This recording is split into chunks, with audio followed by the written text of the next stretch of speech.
नमस्कार, Dane news में आप सभी का स्वागत है। मैं हूं आपके साथ अनामिका।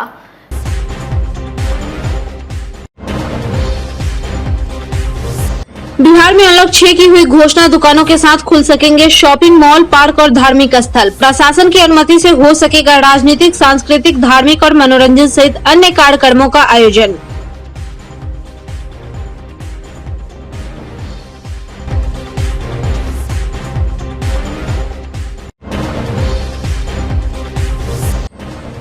लड़की का शव मिलने पर फैली सनसनी, हत्या का ठिकाने लगाने की है आशंका। अब तक नहीं हो सकी है पहचान, छानबीन में जुटी पुलिस।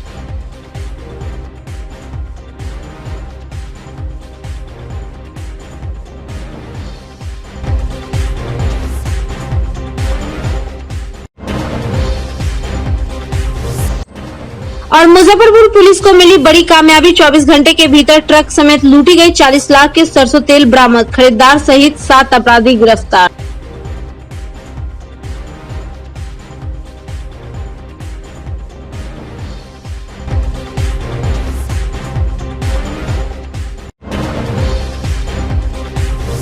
अब खबरें विस्तार से। मुजफ्फरपुर और समस्तीपुर बॉर्डर के बीच झाड़ी में एक युवती का शव मिलने से पूरे इलाके में सनसनी फैल गई। सूचना आग की तरफ फैलने से मौके पर काफी भीड़ जुट गई। घटना सकड़ा और समस्तीपुर पूसा इलाके की है। युवती का दुष्कर्म के बाद हत्या किए जाने की आशंका जताई जा रही है। बारिश के पानी में शव फूल जाने की वजह से मृतका की पहचान नहीं हो पाई है। मौके पर पहुंची पूसा पुलिस ने शव को अपने कब्जे में लेकर पोस्टमार्टम के लिए समस्तीपुर के सदर अस्पताल में भेज दिया है। पुलिस युवती की पहचान करने के साथ ही पूरे मामले की तफ्तीश में जुट गई है। मुजफ्फरपुर पुलिस को बड़ी सफलता मिली है। पुलिस ने रामदयालु मलंगा स्थान के समीप से बीते दिनों हुई तेल से लदे ट्रक लूटकांड का मात्र 72 घंटे के अंदर ही उद्भेदन कर दिया है। बीते रविवार की रात अपराधियों ने ट्रक को लूट लिया था। पुलिस ने नवादा से बरामद कर लिया गया है। ट्रक में 40 लाख का सरसों तेल लदा था, जिसमें से लगभग 20% माल लुटेरों ने बेच दिया। बचे तेल के साथ ट्रक को पुलिस ने कब्जे में ले लिया है। पुलिस ने इस मामले में 7 अपराधियों को पकड़ा है। पकड़े गए अपराधियों की पहचान मनियारी माधोपुर निवासी नीरज कुमार, सुस्ता के मनीष यादव, सकड़ा के चंदन कुमार, मनियारी के रवि भूषण और वैशाली जिले के मनोज शाह, राहुल कुमार और मिथिलेश कुमार के रूप में हुई है। डीएसपी टाउन राम नरेश पासवान ने कहा कि मनीष और नीरज पहले भी लूट के मामले में जेल जा चुका है। पुलिस ने उसके पास से लूटे हुए ट्रक, सरसों तेल, स्प्लेंडर बाइक और मोबाइल फोन बरामद किया है। पुलिस की माने तो इन लोगों की गिरफ्तारी से आपराधिक घटना में कमी आएगी। ये सदर थाना क्षेत्र में 23/24 की रात्रि में मलंग स्थान के पास एक ट्रक के अपराधियों द्वारा, अज्ञात अपराध कर्मियों के द्वारा लूट लेने की सूचना थानाध्यक्ष को प्राप्त हुई। थानाध्यक्ष के द्वारा वरीय पदाधिकारी को सूचना देते हुए आगे के अनुसंधान में प्रस्थान किए और वरीय पदाधिकारी के निर्देशन पर उन्होंने जाकर करके इसमें लूटी गई ट्रक और उस पे लदा हुआ करीब 593 कार्टून सरसों का तेल ये जब्त किया गया है और साथ ही जो अपराध कर्मी इसमें संलिप्त थे उनकी गिरफ्तारी भी की गई है। सर, कैसे लीड मिली थी ये हम लोग को गुप्त सूचना मिली कि अमुक अपराध कर्मी के द्वारा ये घटना किया जा सकता है। उसके बाद उसका सत्यापन किया गया। साथ ही मानवीय और तकनीकी अनुसंधान के द्वारा यहाँ तक हम लोग को लीड मिली। फलस्वरूप हम लोग पूरे अपराध कर्मियों के गैंग को हम लोग पकड़ सकते थे। ये बेचते किन पे थे? जो भी जिन्हें भी बेचते थे उनकी भी गिरफ्तारी हुई है। चेहरा कला में मुन्ना नाम के अपराध कर्मी हैं।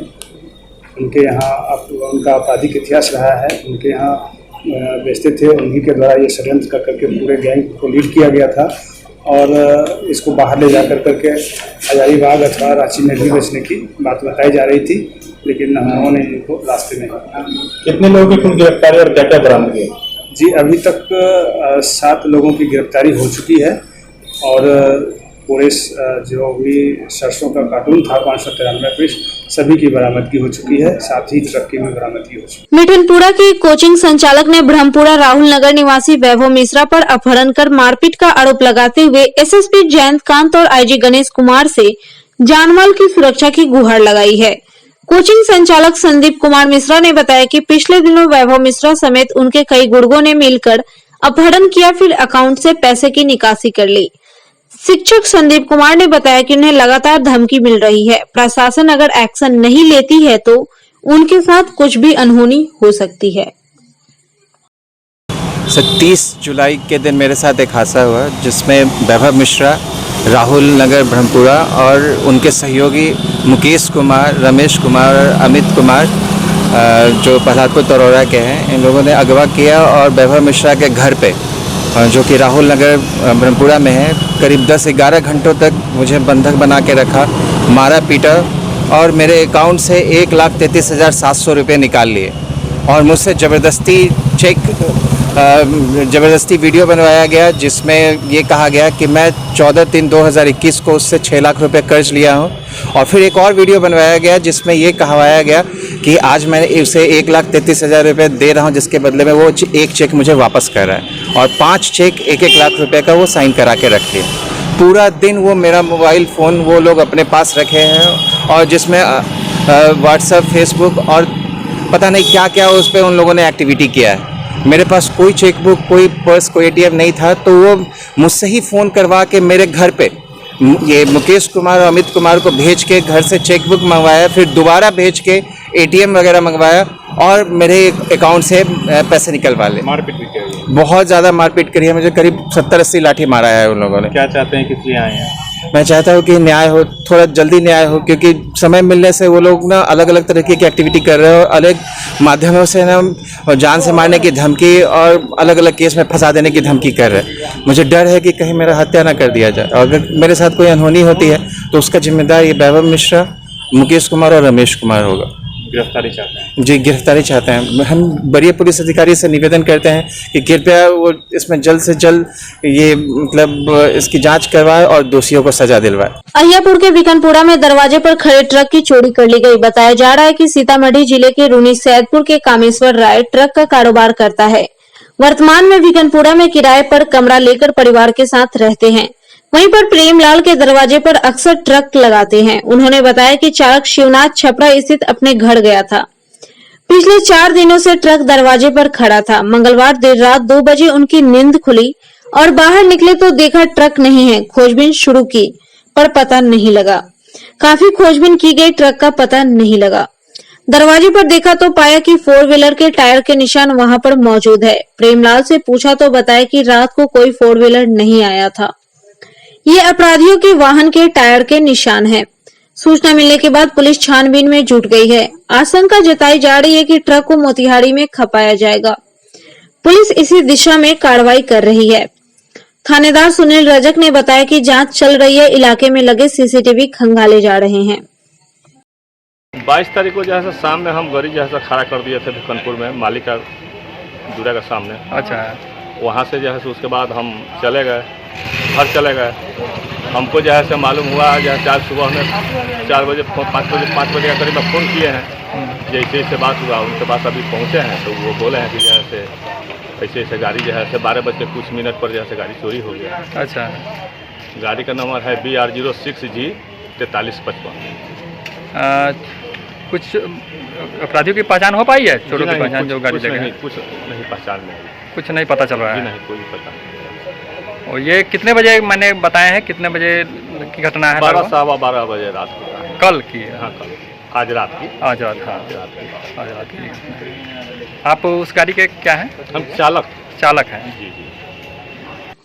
बिहार में बालू और गिट्टी 10 से 16 चक्का ट्रकों में ढुलाई नहीं किए जाने के निर्णय के विरोध में जारी जिला ट्रक ओनर एसोसिएशन मुजफ्फरपुर के आंदोलन को लेकर बिहार ट्रक ओनर एसोसिएशन के प्रदेश अध्यक्ष भानु शेखर प्रसाद सिंह ने प्रेस कर बताया कि 16 दिसंबर को अचानक बिहार सरकार एक निर्णय लेती है कि 10 चक्का से 16 चक्का ट्रकों से बालू और गिट्टी की ढुलाई नहीं होगी, जिसके बाद से ही बिहार ट्रक ओनर एसोसिएशन सूबे के तमाम जिलों में प्रदर्शन और आंदोलन कर रही है।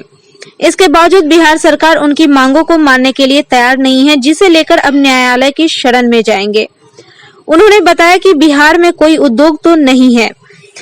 बालू और गिट्टी की ढुलाई कर लाखों ट्रक ओनर अपने परिवार और अपने स्टाफ के परिवार का रोजी रोटी चला रहे थे, जो सरकार के एक ही आदेश से सड़क पर आ गए। उन्होंने कहा कि कितने ट्रक ओनरों ने बैंक से लोन लेकर ट्रक ले रखा था, जो बैंक का किस्त न दे पाने के कारण बैंक द्वारा जब्त कर लिया गया। इसकी जवाबदेही किसकी बनती है?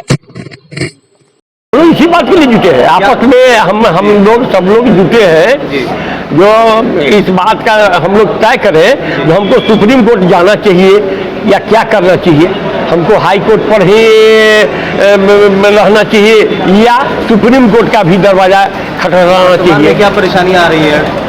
वर्तमान में परेशानी तो आ रही है, जो 6 चक्का से 22 चक्का की गाड़ियां हैं वो प्रॉब्लम में है। 22 चक्का या 14 चक्का? नहीं, सब गाड़ी प्रॉब्लम में। अब उसको 6 चक्का से 12 चक्का की गाड़ियों का डाला काटना है। जब तक चल रहा है चल रहा है। सरकार चूंकि 14 से 22 चक्का के गाड़ियों को पर प्रतिबंध लगा दिया, इसलिए थोड़ा लिबरल व्यू अपना रहा है जो कहीं बगावत न हो जाए। प्रतिबंध की बात कर रहे हैं, सिर्फ बालू गिट्टी के ढुलाई पे लगा है, गुड्स पे तो लगा नहीं है। नहीं, सिर्फ बालू गिट्टी पर। तो और हमारी गाड़ी लगा दिया है। हाँ, हमारी गाड़ी हाँ, हम गिट्टी बालू की ढुलाई पे रोक लगा दिया गया जी। तो बाकी सामान को धोया जा लेकिन आपके प्रदेश में 80 से 90% गाड़ियां बालू गिट्टी में ही चलती है। न कोई कल कारखाना है, न कोई अल्टरनेट व्यवस्था है जो हमारी गाड़ियां चले, तो फिर हम कहाँ जाएंगे? कितनी गाड़ियां होंगी प्रदेश में और खास करके मुजफ्फरपुर में? 5 लाख गाड़ी पूरे प्रदेश में है। मुजफ्फरपुर में कितनी गाड़ियां होंगी? मुजफ्फरपुर तो नॉर्थ बिहार में सबसे अधिक गाड़ियां हैं। कितनी है गाड़ियां? संख्या क्या है उसकी? ट्रांसपोर्टरों का पलायन हो रहा है जी। इस मुद्दे को लेकर ट्रांसपोर्टर पलायन कर रहे हैं। हाँ, अगर अब अन्य राज्यों में जा रहे हैं, लेकिन उनको कठिनाई भी तो हो रही है। हम घर छोड़ के जा जो रहे हैं, कठिनाई तो बहुत कठिनाई का सामना कर पा रहा है दूसरे प्रदेश में हमें व्यापार करने में। उपाय क्या नजर आ रहा है? उपाय है जो वही माननीय न्यायालय से, हाई कोर्ट या सुप्रीम कोर्ट से न्याय लेके, और हम पॉजिटिव में हैं। हमारी कठिनाई को माननीय न्यायालय ने भी समझा है और NHAI के सभी पदाधिकारियों को नोटिस किया गया। हम बहुत गाड़ी खींची गई है। अब देखिए, जब दिसंबर में 16 दिसंबर से गजट आया है, उस समय से आज तक हम लोग किस्त नहीं दिए, तो क्या स्वाभाविक है 3 महीना के बाद कोई भी फाइनेंशियल बात मानने को तैयार नहीं है। बिहार सरकार ने क्राइसिस मैनेजमेंट ग्रुप की बैठक कर अनलॉक 6 को लेकर कई महत्वपूर्ण निर्णय लिया है। संक्रमण की स्थिति में सुधार को देखते हुए सभी दुकानें, प्रतिष्ठान, शॉपिंग मॉल, पार्क, उद्यान एवं धार्मिक स्थल सामान्य रूप से खुल सकेंगे। जिला प्रशासन की अनुमति से सभी प्रकार के सामाजिक, राजनीतिक, मनोरंजन, खेलकूद, सांस्कृतिक और धार्मिक आयोजन सावधानियों के साथ आयोजित किए जा सकेंगे। सभी विश्वविद्यालय, कॉलेज, तकनीकी शिक्षण संस्थान और स्कूल, 1ली से 12वीं कक्षा तक के साथ साथ कोचिंग संस्थान भी सामान्य रूप से खुलेंगे। विश्वविद्यालयों, कॉलेज और स्कूल में परीक्षाएं हो सकेंगी। 50% क्षमता के साथ cinema hall, club, gym, swimming pool, restaurant और खाने की दुकानें खुल सकेंगी। देखिए, सरकार का आज 4.25 महीने के बाद मंदिर खोलने का निर्देश आया है। कोरोना काल में मंदिर बंद था। ये निर्देश स्वागत योग्य है और साधुवाद और धन्यवाद है सरकार को, जो भक्तों के लिए बाबा का मंदिर खुला। चाहे दुनिया का कोई, बिहार का कोई मंदिर खुला, क्योंकि भक्त से भगवान और भगवान से भक्त होते हैं। एक श्रद्धा होती है, कोई भी मुसीबत होती है, कोई भी ऐसा अनिष्ट होता है तो लोग भगवान के शरण में जाते हैं और भगवान का दरबार भी बंद था। ठीक है, कोरोना काल से बंद था, कह दीजिए ये छुआछूत की बीमारी थी, लेकिन अब खुला है तो भक्तों में हर्ष है, यहाँ के पंडित और पुजारियों में हर्ष है, बाहर जो दुकानदार हैं, जो फूल माला प्रसाद बेचते हैं या माली हैं, उनमें हर्ष है। गुजरे कुछ वर्षों से राजस्थान से मुजफ्फरपुर आकर जगह जगह बसेरा बनाकर मूर्ति व्यवसाय करने वाले कारीगरों की हालत दिनों दिन बद से बदतर होती जा रही है। पहले कोरोना संक्रमण के दंश ने व्यवसाय को बाधित किया और बारिश की मार से व्यवसाय चौपट होने के कगार पर है। नतीजा यह है कि पिछले 1 महीने से घर बैठे इन प्रवासी कारीगरों के आगे भूखमरी की स्थिति बनाई है। मूर्ति बेचकर हजारों कमाने वाले हाथ में इन दिनों दाने दाने के लाले पड़े हैं। विदित हो कि पिछले कुछ वर्षों से राजस्थान से आने वाले यह कारीगर मुजफ्फरपुर में जगह जगह सड़क किनारे अस्थायी बसेरा बनाकर प्लास्टर ऑफ पेरिस की मूर्तियां बनाकर बेचा करते थे, जिससे इनकी अच्छी आमदनी हुआ करती थी। इसी का नतीजा था कि यह कारीगर हर साल राजस्थान से मुजफ्फरपुर की धरती पर व्यवसाय करने समय से आ जाते थे। इस साल पहले तो 2 महीना कोरोना संक्रमण के कारण लगाए गए लॉकडाउन की भेंट चढ़ गए। जब लॉकडाउन से रियायत मिली तब प्रकृति की मार के आगे व्यवसाय चौपट होने के कगार पर आ पहुंचा है, क्योंकि पिछले 1 महीनों बेस प्रतिदिन रुक रुक कर बारिश हो जाने से हर तरफ जल जमाव हो चुका है। जीविका पर बने संकट से बेजार हुए यह कारीगर बताते हैं कि बारिश संकट के कारण मूर्तियों का भी निर्माण सही से नहीं हो पाता है। जो मूर्ति बनाते भी हैं, बारिश की भेंट चढ़ जा रही है। या तो मूर्ति सूख नहीं पाता या पानी के कारण गल जाता है, जिससे नुकसान ही हो रहा है। दूसरी ओर बारिश के कारण ग्राहक भी नहीं जुट रहे हैं। ऐसे में यह व्यवसाय चौपट होने के कगार पर है। यहाँ तक कि उनके समक्ष रोटी के लाले पड़े हैं। कारीगरों ने बताया कि पहले ऐसा कभी नहीं हुआ। जब कभी मूर्तियां बनाते थे, पेट भी भरते थे, पैसा भी कमाते थे।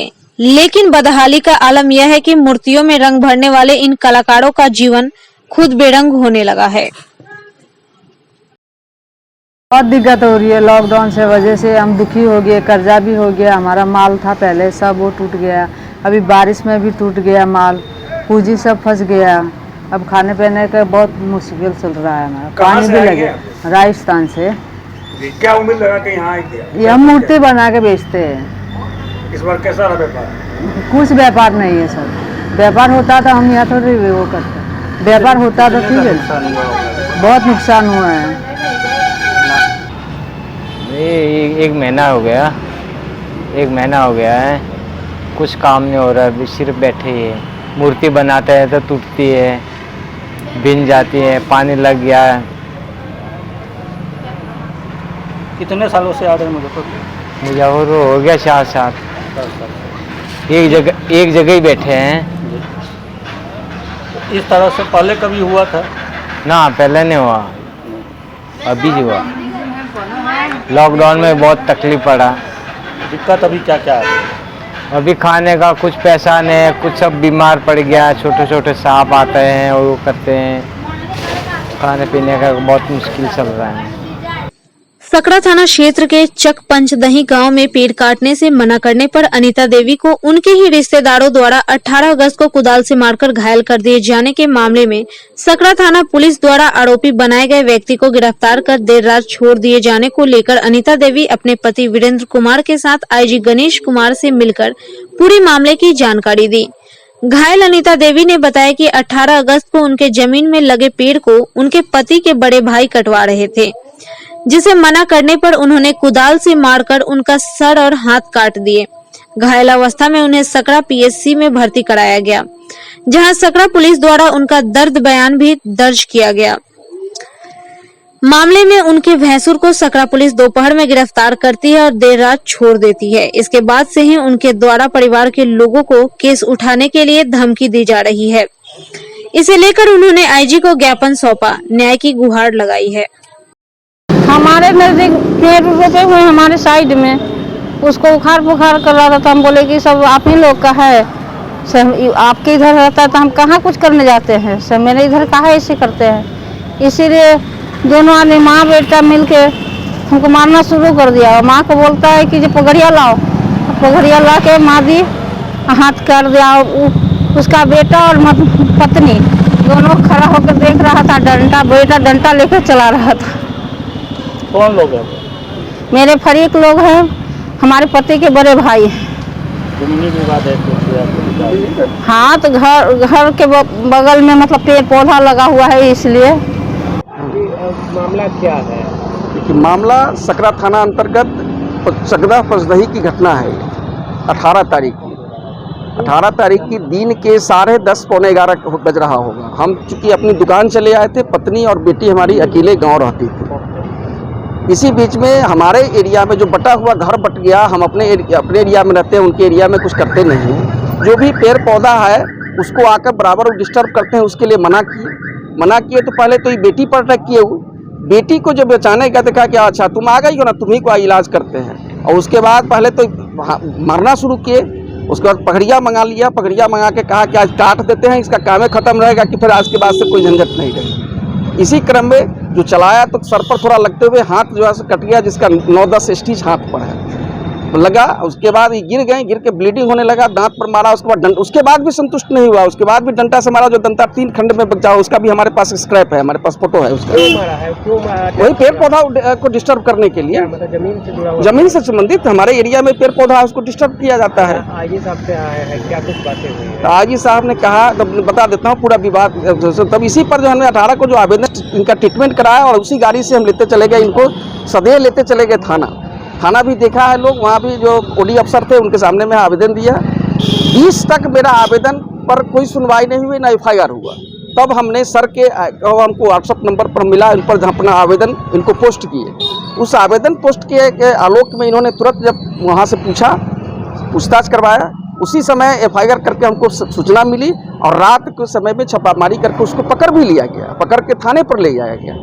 अफसोस की बात यह है कि उसमें धारा 307 भी और क्या क्या सब लगा हुआ है, हमको ऐसे कि फिर भी इस पर ऐसा कि नेक्स्ट डे 21 तारीख को उसमें अपनी निजी क्या कहते हैं उसको कहिए निजी लाभ के लेते हुए रात के 9 बजे उनको छोड़ दिया गया, और छूटने के बाद आया है तो पुनः धमकी दे रहा है कि अब तो मैं आ गया हूँ ना, तुम देख लिया ना कि मैं थाने से बच के आ गया, अब तुम्हारा हत्या करूँगा, फिर जाऊँगा थाना।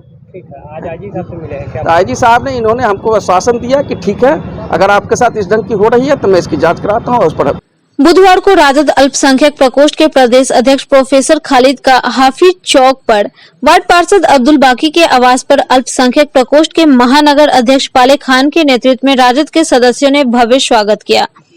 जाति आधारित जनगणना को लेकर प्रोफेसर खालिद सूबे के तमाम जिलों का दौरा कर रहे हैं, जिसके तहत बुधवार को वह मुजफ्फरपुर में थे।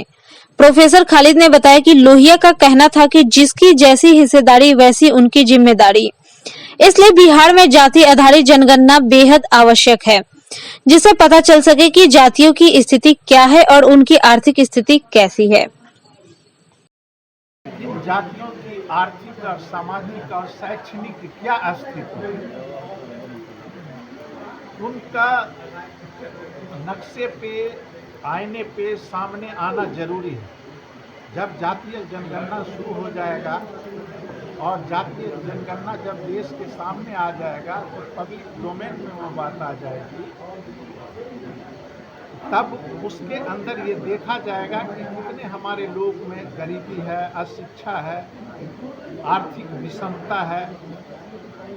इन तमाम चीज़ों का जब आकलन होगा तो हमारे नेता डॉक्टर राम लोहिया कहते थे कि जिसकी जितनी हिस्सेदारी उसकी उतनी भागीदारी। तो जो आरक्षण का मुद्दा पूरे देश में चल रहा है, सब उस हिसाब से उनकी हिस्सेदारी उनकी जातीय आधार पर हो जाएगा। और ये जनगणना आज नहीं बल्कि अंग्रेज़ों के ज़माने में जब अंग्रेज की हुकूमत थी तो एक बार जातीय जनगणना हुआ किया था 1931, और वो 1931 में की गई थी जनगणना। और उस जनगणना से हिंदुस्तान का असली चेहरा सामने आया था। तो हिंदुस्तान का जो असली चेहरा गांव में बसा हुआ है, गरीबी, लाचारी, बेबसी से जो लोग दो चार हैं, उनको आर्थिक विषमता से छुटकारा होगा और आर्थिक समता मिलेगा और आर्थिक न्याय मिलेगा, सबकी हिस्सेदारी बराबर की होगी। इसी उद्देश्य से आज मैं अपने नेता के निर्देश से, आदरणीय लालू यादव के निर्देश से और आदरणीय नेता तेजस्वी यादव जो हमारे प्रतिपक्ष के नेता हैं, उनके आदेशानुसार पूरे बिहार में अलग जगाना चाह रहा हूँ, अलग जगा रहा हूँ कि पिछड़ो जागो और तुम्हारे हक की लड़ाई के लिए इस देश के तमाम पॉलिटिकल पार्टी एक हैं। और जो मनुवादी शक्ति है, जो यथास्थितिवादी शक्ति है वो लोग इसके अंदर रुकावट पैदा करना चाहता है, इसलिए इकट्ठा हो और डॉक्टर B.R. अम्बेडकर के संविधान के छतरी में चले हम लोग और उसी छतरी के तहत हमें आर्थिक आज़ादी हो, समाज में हमारा बराबर का सम्मान हो, हमारी भागीदारी सरकार में हो, हमारी भागीदारी सब जगह हो। इसी के लिए हमारा ये दौरा बिहार में चल रहा है। मुजफ्फरपुर की पहचान शाही लीची और सूजनी कला को बुधवार को एक और गौरव प्राप्त हुआ। शाही लीची और सूजनी अब डाक विभाग के लिफाफों पर नजर आएगी। मुजफ्फरपुर प्रमंडल के माध्यम से दोनों विशेष लिफाफों को देश भर के डाकघरों में भेजा जाएगा। इसके लिए डाक विभाग ने शाही लीची और सुनी कढ़ाई पर छपे 4000 लिफाफे प्रकाशित कराए हैं। बुधवार को चैम्बर ऑफ कॉमर्स के सभागार में डाक विभाग के उत्तरी क्षेत्र के निदेशक Shankar Prasad, chief post master colonel Jaleshwar Kahar और मुख्य डाक अधीक्षक शंकर प्रसाद के द्वारा विधिवत लॉन्च किया गया। चीफ पोस्ट मास्टर ने बताया कि मुजफ्फरपुर की भौगोलिक पहचान पर अब तक कोई भी लिफाफा जारी नहीं हो सका था। पहली बार स्थानीय उत्पाद के रूप में शाही लीची और सूजनी कला को डाक विभाग के लिफाफे पर प्रकाशित होने का गौरव मिला है। आगे बिहार से जुड़े अन्य उत्पादों पर भी लिफाफा जारी किया जाएगा। जल्द ही कतरनी चावल पर भी लिफाफा जारी किया जाएगा। कर्नल जलेश्वर कहर, chief post master general Bihar परिमंडल। आज हम लोगों को एक गौरव की बात है कि हम लोग दो स्पेशल कवर जो GI टैग प्राप्त कर चुके हैं वैसे वस्तुओं पर। पहला तो है शाही लीची जो मुजफ्फरपुर की पहचान है। सारा भारत में लोग जो लीची बोले तो जानते हैं कि ये मुजफ्फरपुर की प्रोडक्ट है। और दूसरा है सूजनी कढ़ाई, वो भी एक मुजफ्फरपुर की एक विशेष पहचान है, उसको भी GI टैग प्राप्त है। तो GI टैग प्राप्त किए हुए वस्तु जितने भी बिहार में हैं, हम लोगों की प्रयास है हम एक विशेष जो लिफाफा हम निकालेंगे। तो इसी कड़ी में आगे भी हैं और वो सब आप लोगों को समय आने पर पता लगेगा। और ये जो हम लोग का बिहार का जो संस्कृति या जो भी उसके प्रोडक्ट हैं उन और भी भविष्य में किस प्रकार की योजना पर है अभी पोस्ट मास्टर? और भी बहुत सारे जो स्पेशल कवर्स निकालने की जो प्लान है तो आप लोगों को मैंने बताया कि उसका अब तारीख हम लोग घोषणा नहीं किए हैं। और वो आने पर एक तो कतरनी राइस मैं बता देता हूँ, कतरनी राइस के ऊपर भी स्पेशल कवर आने वाले हैं और अगले महीने का कार्यक्रम है। और आप लोगों को ये पता होगा कि जो स्वतंत्र लिफाफा सिर्फ देश में ही नहीं बल्कि विदेशों में भी और इंटरनेट में भी लोग इसके बारे में जो डाक टिकट संग्रहकर्ता विशेष जानकारी देते हैं, तो इसकी प्रचार प्रसार सारा दुनिया में होगा। तो ये है इसका मुख्य उद्देश्य। सर, ये एक महत्वपूर्ण सवाल पोस्टल से रिलेटेड है जो अब चूँकि IT युग है और पोस्टल डिपार्टमेंट का काफ़ी रोल रहा है संदेश पहुंचाने में, तो अब उसमें कैसे प्रतिस्पर्धा में आगे है, इसके लिए क्या प्रयास हो रहा है? अभी प्रतिस्पर्धा तो जो भी है, हम लोग जो स्पीड पोस्ट के नाम से अगर डाक की बात है तो स्पीड पोस्ट के नाम से एक स्पेशल सर्विस वो चली रही है। और फिर आप लोगों ने देखा है कि बैंकिंग सर्विस जो पोस्टल डिपार्टमेंट जो देती है, अब लगभग 1000 के आसपास जो डाकघर हैं बिहार परिमंडल में, उसमें CBS नेटवर्किंग लग चुका है, जो कि आपको आप मुजफ्फरपुर में जमा करें तो आप चाहे मुंबई व दिल्ली जहां भी आप निकासी करना चाहें वो कर सकते हैं। और एक है जो 2018 से जो शुरू हुआ है इंडिया पोस्ट पेमेंट बैंक, उसके जरिए भी पैसों का लेन देन और कहीं पर भी आपका भेजना वो ईजी हो गया है अब। तो ग्राहकों की जो आवश्यकता है इस समय की, उसको देखते हुए डाक विभाग की समय समय पर परिवर्तित करती जा रही है अपने आप को। यही इसका क्या है कि प्रचार थोड़ा दो साल जो बीच में अपनी कुछ समस्याएं भी रही हैं, जिसके कारण जो है थोड़ी व्यवस्था में देरी हुई है निश्चित रूप से। लेकिन यह है कि यह समय है, अभी ये तो बहुत दूर तक जाना है और इसमें आज की पहल निश्चित रूप से जो है वो बहुत ही प्रभावी होगी और दूर तक जो है इस बात को पहुंचाएगी कि हमारी शाही लीची जो है मुजफ्फरपुर की एक अप्रतिम भेंट है और अच्छा इसका जो है लाभ मिलेगा। आज की खबरों में फिलहाल इतना ही। कल फिर मिलेंगे कुछ नए खबरों के साथ। तब तक के लिए हमारे DN न्यूज टीम को दीजिए इजाजत। नमस्कार।